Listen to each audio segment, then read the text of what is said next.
udah kayak gitu, berarti ibu harus memikirkan dari mana pemasukan tambahan saya untuk bisa bayar hutang itu. Ya, jangan mengandalkan gaji yang ada tapi nggak punya penghasilan tambahan, itu bahaya, ya.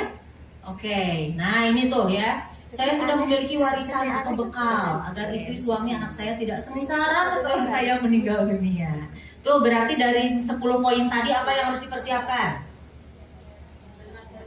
Dana darurat. Apalagi? Tabungan, dana darurat, dana pensiun, asuransi jiwa, asuransi kesehatan, asuransi pendidikan. Wah, lumayan ya. Terus hutang-hutang tadi ada prosentasenya ya. Berapa persen tadi? 30% disebutkan. Berarti kalau lebih, ayo ibu-ibu di sini yang hutangnya lebih dari 30%, hati-hati tuh ya.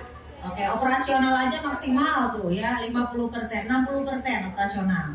Ya, itu minimal sih 60% ya. Kemudian nanti ada persentase untuk hutang dan sebagainya ya. Tuh, berarti kalau banyak enggaknya gimana tuh? Berarti ibu-ibu harus mulai ya sadar bahwa gitu ya, tidak hanya apa tadi, ketika ada keinginan, bukan kebutuhan ya. Kalau kebutuhan tuh kan memang perlu gitu ya, kita makan butuh nggak? Butuh ya. Jangan sampai nggak makan karena mau nyiapin dana pensiun, enggak juga gitu ya. Jadi harus bedakan ya nanti antara keinginan dan kebutuhan ya. Oke, pentingnya mengelola uang. Nah, masih ingat nggak nih ada Elias Pikal? Ini zamanan tahun berapa ya ini ya? Nih ya, dia kaya raya ya. Ibu-ibu di sini mungkin yang sudah seniorita ya, tahu Elias Pikal? Nggak tahu ya? Nih, petinju bergelar juara dunia waktu itu emang wow ya. Kehilangan kekayaan di masa tua berapa? 120 miliar dan kini menjadi petugas keamanan.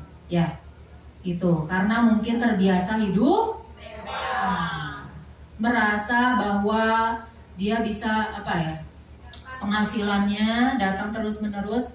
Yang namanya atlet mungkin ya ada jangka waktunya ya, gitu ya. Tapi mungkin merasa ya tadi tidak oh ya, nah ya seperti itu ya. Terus ini apa? Haji Wahid. Nah ini kebalikannya ya. Haji Wahid penarik beca bisa naik haji tuh ya, menarik beca sejak tahun 1972, tahun 2004 bisa menunaikan ibadah haji bersama istrinya ya. Subhanallah. Putra pertama lulusan diploma, kedua dan ketiga masih SMA, dan banyak lagi ya kisah-kisah lainnya ya.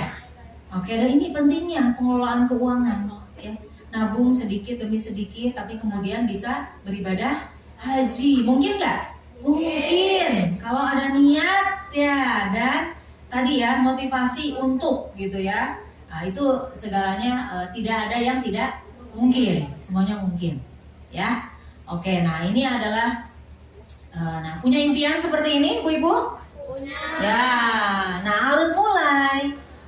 Punya mimpi punya ya, tapi mungkin mulai bertanya ke diri sendiri nih ya, impiannya apa sih? Kapan tercapainya? Mulai gitu ya. Berapa biaya